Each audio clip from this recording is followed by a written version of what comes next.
Story time Telugu. సుజాతకు ఇద్దరు కొడుకులుంటారు. అయితే వాళ్ళిద్దరిలో పెద్దబ్బాయి పేద అమ్మాయిని, చిన్నబ్బాయి ధనవంతురాల్ని ప్రేమ వివాహాలు చేసుకుంటారు. కానీ వాళ్ళమ్మ సుజాతకి మాత్రం చిన్న కొడుకు ధనవంతురాల్ని చేసుకోవడం ఇష్టం ఉండదు. మరి సుజాతకు ధనవంతులంటే ఎందుకు ఇష్టం ఉండదో ఆ కథేంటో ఇప్పుడు చూద్దాం. ఒక ఊరిలో సుజాత అనే ఆవిడ ఉంటుంది. ఆమెకు ఇద్దరు పిల్లలు. ఆమె ఊరిలో చిన్న వసతిని ఏర్పాటు చేసుకుని మిఠాయి కొట్టు వ్యాపారం చేసుకుంటూ ఉంటుంది. తన ఇద్దరు బిడ్డల్ని చూసుకుంటూ ఆమె వ్యాపారం చేసుకుంటూ ఉంటుంది. వ్యాపారంలో మంచి లాభాలొస్తాయి. ఆమె పెద్ద వ్యాపారం మొదలు పెడుతోంది. ఇక ఆ తరువాత సుజాత తన పిల్లలిద్దరినీ పట్నంలో చదువుకోవడానికి పంపిస్తోంది. అలా కొన్ని సంవత్సరాలే గడుస్తాయి. రవి, కృష్ణ ఇద్దరూ అప్పుడప్పుడు ఇంటికి వస్తూ పోతూ ఉంటారు. వాళ్ళిద్దరూ పెద్దవాళ్ళవుతారు. ఒకరోజు రవి ఇంటికి తిరిగి వస్తాడు. రవిని చూసిన సుజాత చాలా సంతోషపడుతుంది. అమ్మా, నా చదువు పూర్తయింది. ఇంక నేను ఇక్కడే ఏదో ఒక ఉద్యోగం చూసుకుంటానమ్మా. కానీ ఇక్కడ ఏం ఉద్యోగులున్నాయిరా? అమ్మా, ఇక్కడ బళ్ళో టీచర్గా వెళ్తాను. ఇక్కడ పిల్లలకి చదువు చెప్తానమ్మా. అందుకు ఆమె సరే అంటుంది. ఇక రవి అక్కడే తల్లి దగ్గరే ఉంటాడు. ఆ ఊర్లోనే చిన్న ఉద్యోగం చేసుకుంటూ ఉంటాడు రవి. 2 సంవత్సరాలు గడుస్తాయి. కృష్ణ కూడా ఇంటికి తిరిగి వస్తాడు. అతను తిరిగి వచ్చినందుకు రవి, తల్లి సుజాత ఇద్దరూ చాలా సంతోషపడతారు. ఏరా కృష్ణ, ప్రయాణం బాగా జరిగిందా? బాగున్నావా? బానే ఉన్నానమ్మా అని కృష్ణ సమాధానం చెప్తాడు. ఇక కొన్ని రోజులు కృష్ణ అక్కడే ఉంటాడు. ఒకరోజు కృష్ణ రవితో ఇలా అంటాడు. అనయ్య, నేనొక విషయం చెప్పాలి. ఏంటో చెప్పరా?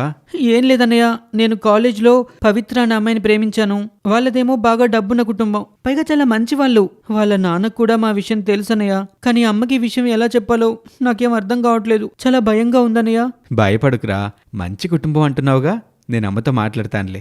ఆ మాటలకి కృష్ణ చాలా సంతోషపడతాడు. ఒకరోజు కృష్ణ ఇలా అంటాడు. అన్నయ్య, నువ్వు నాకంటే బాగా చదువుతావు. నువ్వు ఇక్కడ టీచర్గా పనిచేస్తున్నావు. హైదరాబాద్లో సాఫ్ట్వేర్ ఉద్యోగం చేసుకోవచ్చు కదా అన్నయ్య.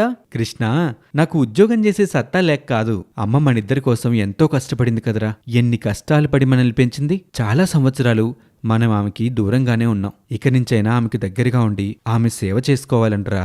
అంతే. అలాగే అమ్మకి విశ్రాంతి కలిగించాలి కదా. అందుకే నేను ఇక్కడే ఉంటున్నాను. అవునన్నయ్య, నువ్వు అమ్మ గురించి చాలా బాగా ఆలోచించావు. కానీ నేను అలా ఆలోచించలేదు. నేను కూడా అమ్మతో ఇక్కడే ఉంటానన్నయ్య. ఏదైనా బిజినెస్ స్టార్ట్ చేసుకుంటాను. అందుకు రవి చాలా సంతోషిస్తాడు. ఇదంతా తన తల్లి వింటుంది. మనసులో తల్లి చాలా సంతోషిస్తుంది. నా బిడ్డలిద్దరికీ నేనంటే ఎంతో ఇష్టం. భగవంతుడా, ఇలాంటి పిల్లలు నాకిచ్చినందుకు చాలా సంతోషంగా ఉంది అని ఎంతో సంబరపడుతోంది. ఆ రోజు ఇక గడిచిపోతుంది. ఆ మరుసటి రోజు ఉదయం తల్లి తన పని చేసుకుంటూ ఉంటుంది. అప్పుడే అక్కడికి రవి వస్తాడు. అమ్మా, నేనొక విషయం చెప్పాలి. ఏంటి బాబూ, చెప్పు. ఏం లేదమ్మా, మన కృష్ణ పవిత్ర అనే అమ్మాయిని ప్రేమించాడంట. వాళ్ళదేమో బాగా డబ్బున్న కుటుంబం అంట. కానీ చాలా మంచి కుటుంబం అని చెప్తున్నాడు. పైగా మన వాడి గురించి వాళ్ళ ఇంట్లో కూడా తెలుసంటమ్మా.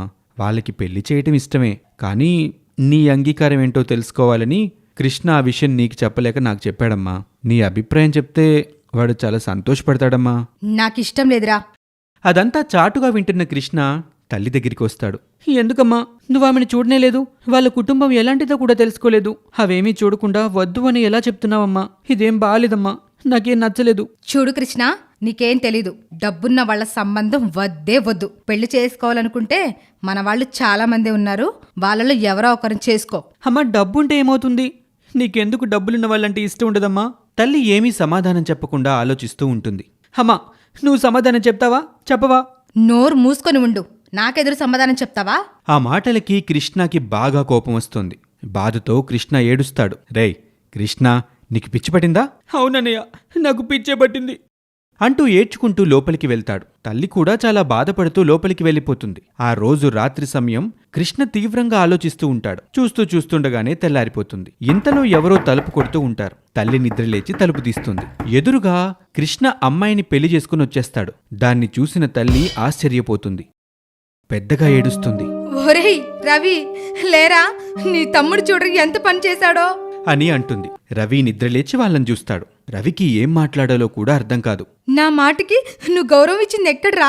తల్లి అలా అడిగేసరికి అతను ఏమీ మాట్లాడకుండా అలా ఉండిపోతాడు. కానీ సుజాత కోపంగా లోపలికి వెళ్తుంది. తర్వాత రవి వాళ్ళిద్దరినీ లోపలికి రమ్మని పిలుస్తాడు. ఇక నూతన దంపతులిద్దరూ లోపలికి వెళ్తారు. ఇక ఆ రోజు రాత్రి సమయం తల్లి ఏడుస్తూ మంచం మీద ఉంటుంది. భోజనం కూడా తినకపోవటంతో రవి, కృష్ణ ఇద్దరూ వెళ్తారు. అమ్మా, పొద్దున్నుంచి ఏం తినలేదమ్మా నువ్వు. అన్నం తిందువుగాని రా అమ్మా అని రవి పిలుస్తాడు. నాకు ఆకలిగా లేదు, దయచేసి నన్ను వదిలిపెట్టెళ్ళండి. అమ్మా ఎందుకలా ప్రవర్తిస్తున్నావమ్మా? కృష్ణ అలా అడిగినా సుజాత ఏమీ మాట్లాడదు. కృష్ణ కోపంగా అక్కడి నుంచి వెళ్ళిపోతాడు. రవి కూడా అక్కడి నుంచి వెళ్ళబోతూ ఉంటాడు. రవి, కృష్ణ చాలా పెద్ద తప్పు చేశాడు. నీ మనసులో కూడా ఎవరైనా ఉంటే ఇప్పుడే చెప్పు. నువ్వు బాధపడుతూ నన్ను బాధ పెట్టుకో. అమ్మా, నేను నిజం చెప్తాను. నేను కరుణ అనే అమ్మాయిని ప్రేమిస్తున్నాను. వాళ్ళది చాలా పేద కుటుంబం. ఆ విషయం చెప్పాలనుకునే లోపే ఇదంతా జరిగిపోయిందమ్మా. వెంటనే వాళ్ళ తల్లిదండ్రులని అమ్మాయితో సహా ఇక్కడికి రమ్మని చెప్పు. అమ్మా, ఆ అమ్మాయికి వెనక ముందు ఎవరూ లేరు సరే అయితే అమ్మాయిని తీసుకురా, పెళ్లి చేస్తాను అని తల్లి అంటుంది. అతను సరే అని చెప్పి ఆ అమ్మాయిని తీసుకుని వస్తాడు. రవికి కరుణకి పెళ్లి జరిగిపోతుంది. తల్లి కరుణతో బాగా మాట్లాడుతూ ఉంటుంది. అది చూసిన కృష్ణ ఒకరోజు తల్లితో ఇలా అంటాడు. అమ్మా నువ్వు చేస్తుంది నాకు అసలు నచ్చటం లేదు. నాకేం అర్థం కావట్లేదు. అన్నయ్య చేస్తే ఒప్పు, నేను చేస్తే తప్ప. ఇదేంటమ్మా, ఇదెక్క న్యాయం? మీ అన్నయ్య ఒక పేదమ్మాయికి జీవితాన్నిచ్చాడురా. నువ్వు ఒక డబ్బున్న అమ్మాయిని ఇంటికి తీసుకొచ్చావు. అదే నువ్వు చేసిన పెద్ద తప్పు. డబ్బున్న వాళ్ళు అసలు ఏం చేశారు నిన్ను ఆ డబ్బున్న వాళ్ళు? ఏం చేశారా? నా జీవితాన్ని నాశనం చేశారు. నా భర్తని నా కాకుండా చేశారు. మీకు తండ్రి లేకుండా చేశారు. మీ నాన్న ఎందుకు చనిపోయాడో తెలుసా? ఎవరు చంపేశారో తెలుసా? అంటూ సుజాత పెద్ద పెద్దగా ఏడుస్తుంది. తల్లి చెప్తున్న మాటలు వింటూ అన్నదమ్ములిద్దరూ ఆశ్చర్యంగా చూస్తూ ఉంటారు. అసలు సుజాత భర్తని చంపిందెవరు? ఆమె ఎందుకు అంతగా బాధపడుతోంది? వీటన్నిటికీ కారణాలేంటి? ఆమె వాళ్లతో అసలు ఏం చెప్పబోతుందో మనం తర్వాతి భాగంలో తెలుసుకుందాం. స్టోరీ టైం తెలుగు ఛానల్ ని సబ్స్క్రైబ్ చేయండి, షేర్ చేయండి,